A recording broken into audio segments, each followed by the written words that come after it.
वहां से बन लगता है। मेरे साथ बोलिए, भारत माता की वंदे। आज के इस ऐतिहासिक कार्यक्रम में मेरे साथ मंच पर उपस्थित गुजरात राज्य के मुख्यमंत्री श्रीमान भूपेंद्र भाई पटेल, गुजरात राज्य के आरोग्य मंत्री श्री ऋषिकेश भाई,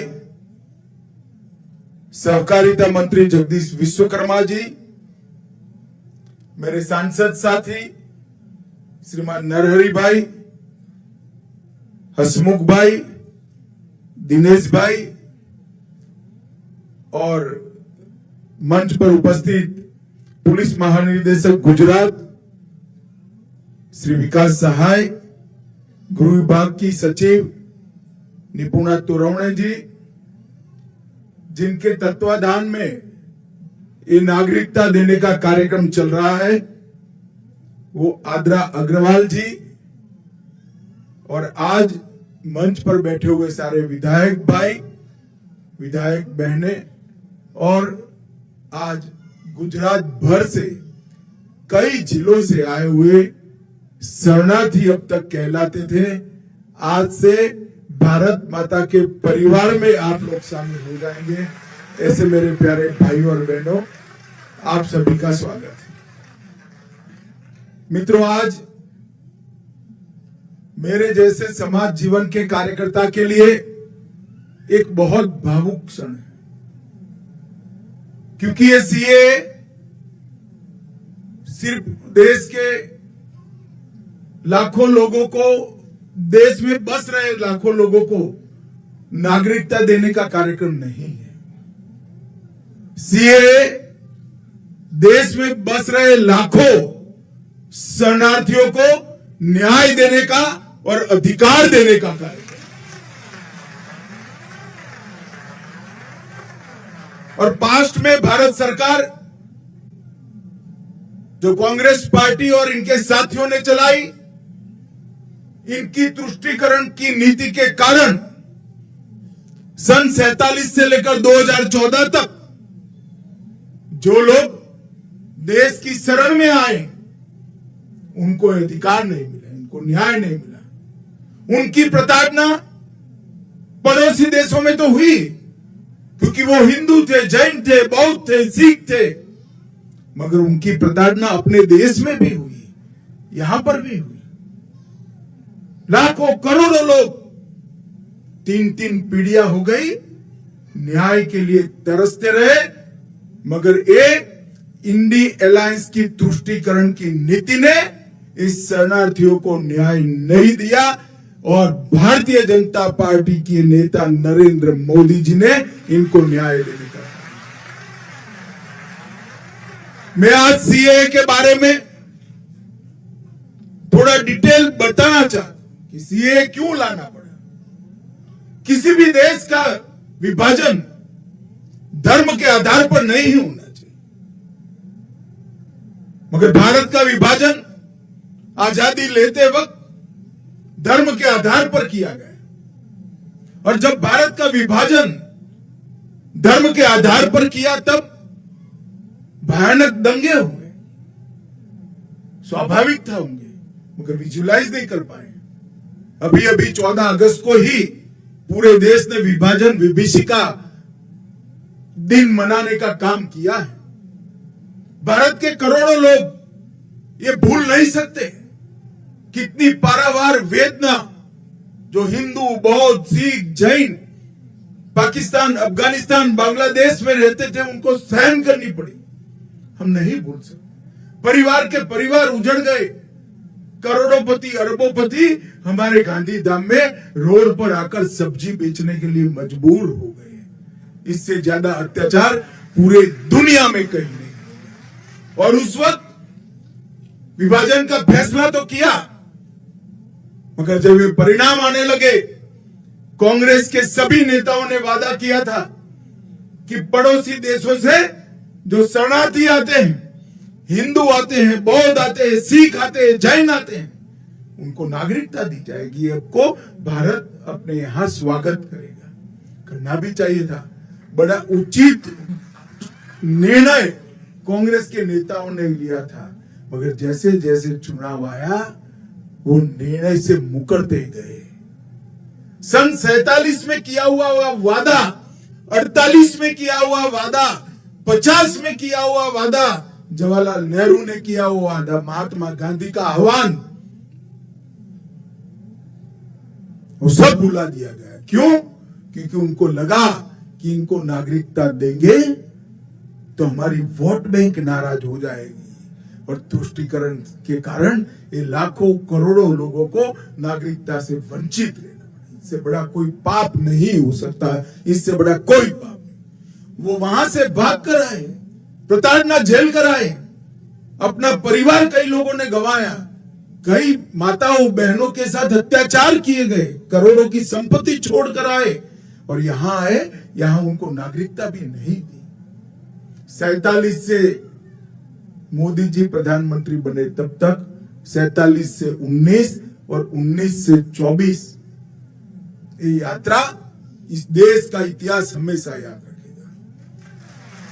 मैं आज इस मंच से जिन जिन लोगों ने सरकारें चलाई उनको पूछना चाहता हूं, क्या दोष था इन लोगों का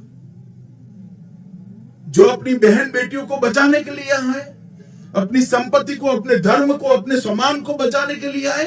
वो क्यों भारत के नागरिक नहीं बन सकते? एक और तो सीमा से आपने घुसपैठ कराई, करोड़ों घुसपैठियों को आने दिया, अवैध रूप से उनको नागरिक बना दिए, और जो कानून को मानते हैं, आपको एप्लीकेशन की, उनको कहते हैं कानून में इसकी जगह नहीं है।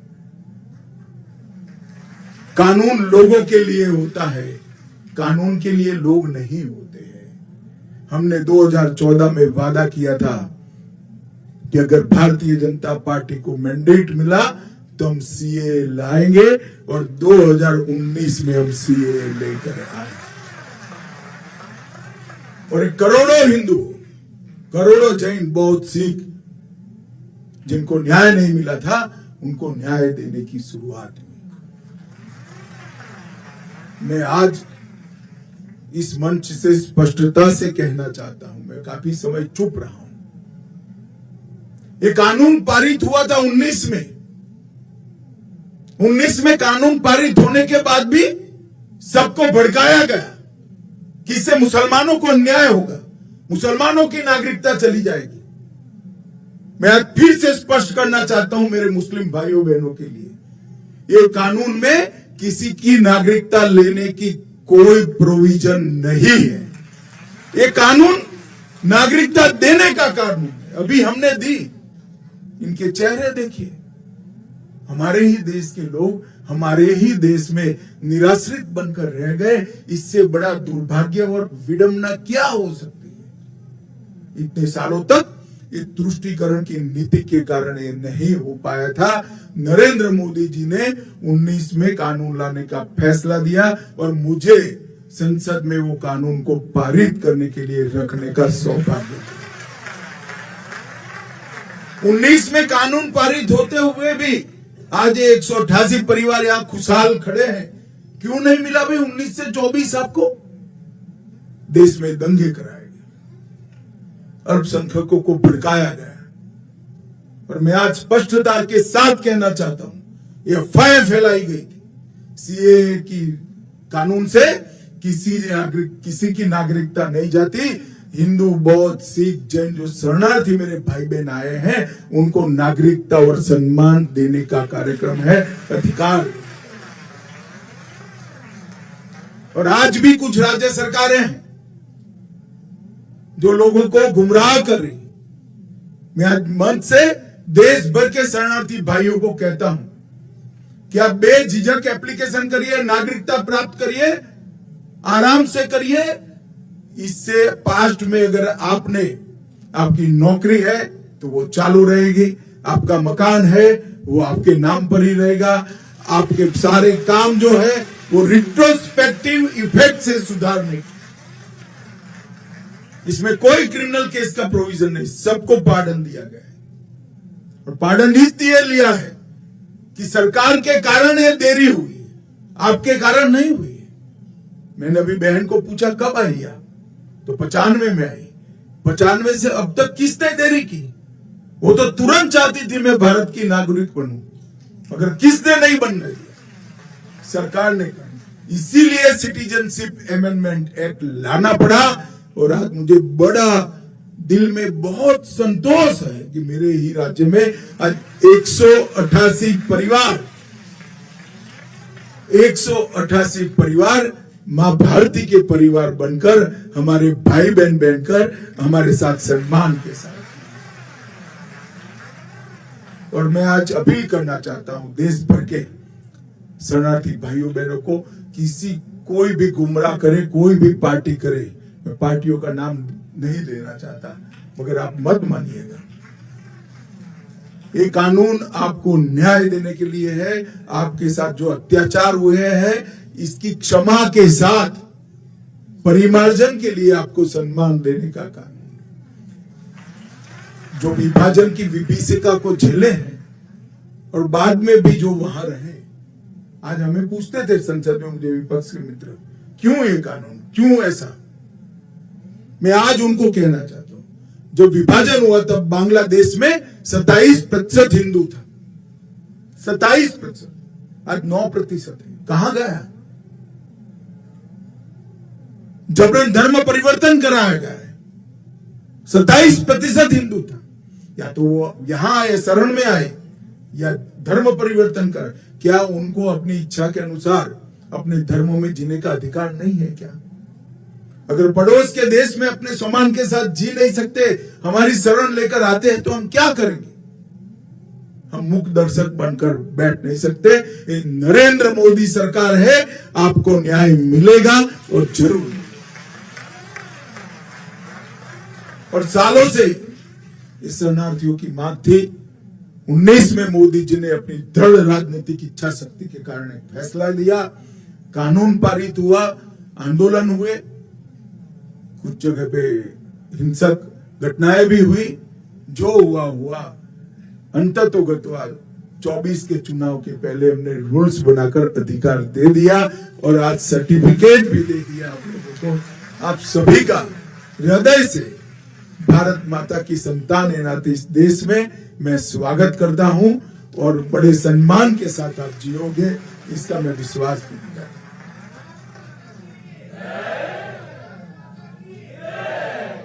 मित्रों, नरेंद्र मोदी जी जब भारतीय जनता पार्टी ने उनको देश के प्रधानमंत्री पद के उम्मीदवार के रूप में नामित किया, तब मोदी जी ने इस देश की जनता को कहा था कि इस देश का लोकतंत्र परिवारवाद से पीड़ित है, जातिवाद से पीड़ित है, तुष्टीकरण से पीड़ित है और भ्रष्टाचार से पीड़ित है। ये चारों नासूरों को नरेंद्र मोदी जी ने 10 साल में उखाड़ने के लिए अथक प्रयास किया। परिवारवाद के खिलाफ 15 अगस्त को उन्होंने घोषणा की, अपील की है।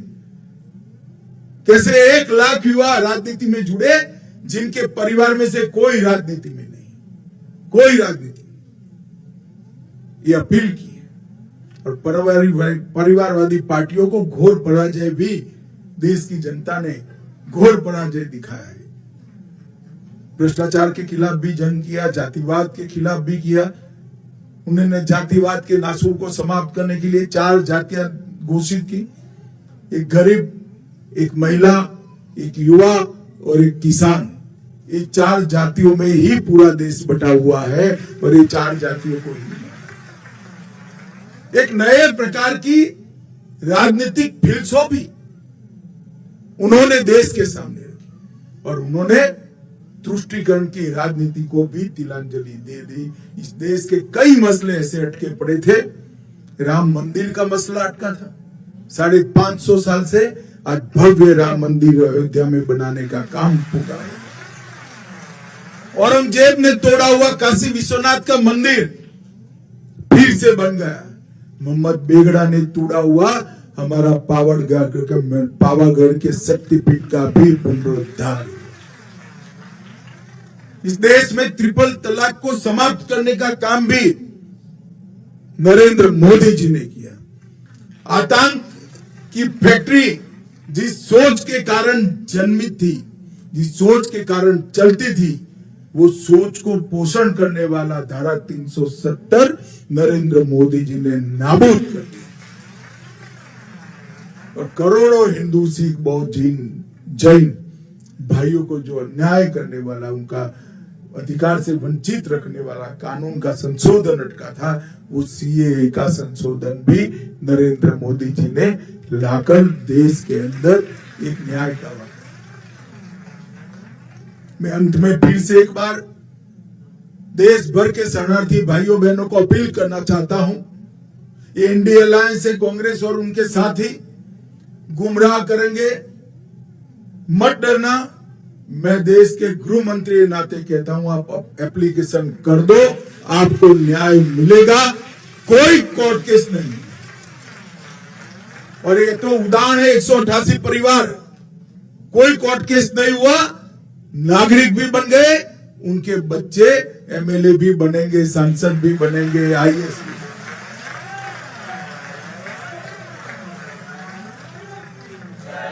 जो लोग गुमराह कर रहे हैं उनको मालूम होना चाहिए कि आप इनके साथ अन्याय कर रहे हो। आप में तो हिम्मत नहीं थी वोट बैंक के कारण कानून लाने की, मोदी जी लाए हैं, कम से कम इसका इम्प्लीमेंटेशन करने के लिए हमारा समर्थन करें। मित्रों, आज मुझे अत्यंत खुशी है, बहुत बड़ा दिन है आज मेरे लिए कि मेरे ही गुजरात में 188 परिवार जो आज तक शरणार्थी थे, अब भारत माता की संतान बनकर हम सबके साथ जिएंगे, गौरव के साथ जिएंगे। मैं ये परिवारों को बहुत बहुत बधाई देता हूं। गुजरात सरकार और जनगणना का कार्यालय दोनों ने इसके लिए बहुत तेजी से काम किया है, अच्छे फैसले करे हैं और इनको न्याय दिला है। उन लोगों को भी बहुत बहुत बधाई और शुभकामना देकर मेरी बात समाप्त करता हूं। मेरे साथ जोर आवाज से जो लोग तुष्टीकरण कर रहे हैं, इनके बहरे कानों तक पहुंचे ऐसी आवाज से बोलिए, भारत माता की, भारत माता की, वंदे वंदे वंदे